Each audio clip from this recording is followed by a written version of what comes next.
I would like to tell a story that introduces two concepts. And one of them is a compositional tool that goes by the name of Retroactive Correction. And I would also like for this story to illustrate the idea that sometimes solutions precede problems. Solutions might even be waiting for their problem or looking for problems. And the story, I guess, begins with a meeting in which there were a group of people deciding to brainstorm performances that we might want to work on together. And one of the prompts for this brainstorming was, maybe if we imagined different spaces where performances could happen, different from what usually are, stages or living rooms or whatever, could we imagine a different space? And so in the brainstorming process, I remembered a television show, a satirical television show about a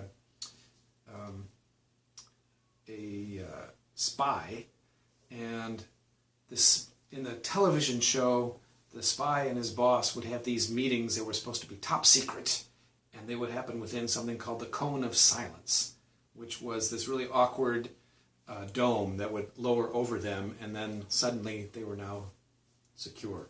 So this was a satirical thing. Remembering that, I thought, what about a performance space that was kind of like the satirical idea, but turned into something else? And so I thought, well, maybe if a performer would hold an umbrella, kind of like this cone, and it would be a cone of intimacy.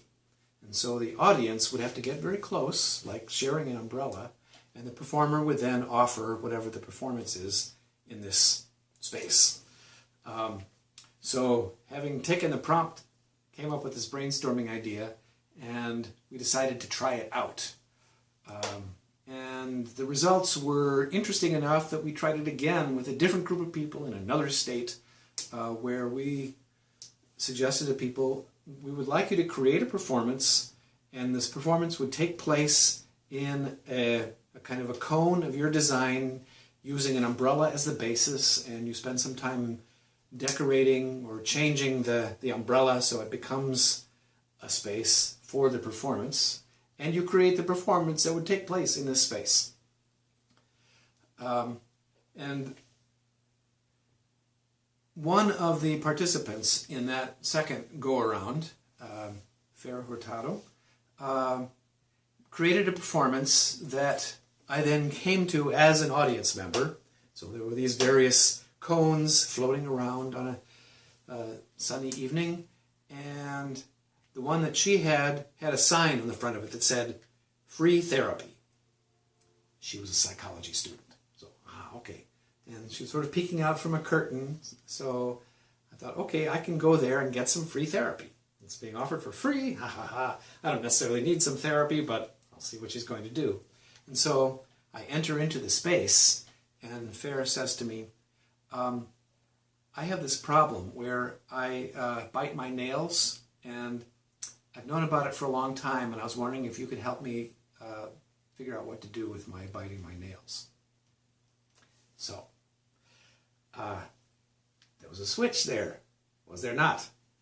This is an illustration simultaneously that this idea of the cones of intimacy, a solution to no urgent problem that was stated, except that there could be a different performance space, became a solution to a problem of how Fer could address this thing that was maybe embarrassing to her, maybe not, but in a context where it was now an offer. And so this quote-unquote solution preceded the problem for Fer of how to present this difficulty in a social setting.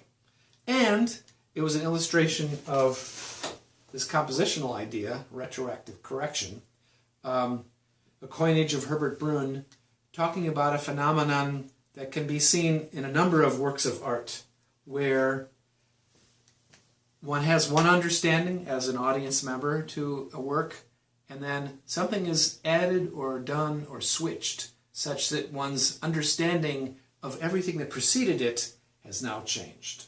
And so this addition changes the whole world that was leading up to it. Fair, in her putting up that sign, free therapy, had me thinking, oh, okay, I'm going to be a patient for a therapist and I won't have to pay any money. And I go in there and find that, oh, I am the therapist working for free to help Fair figure out what to do with her problem.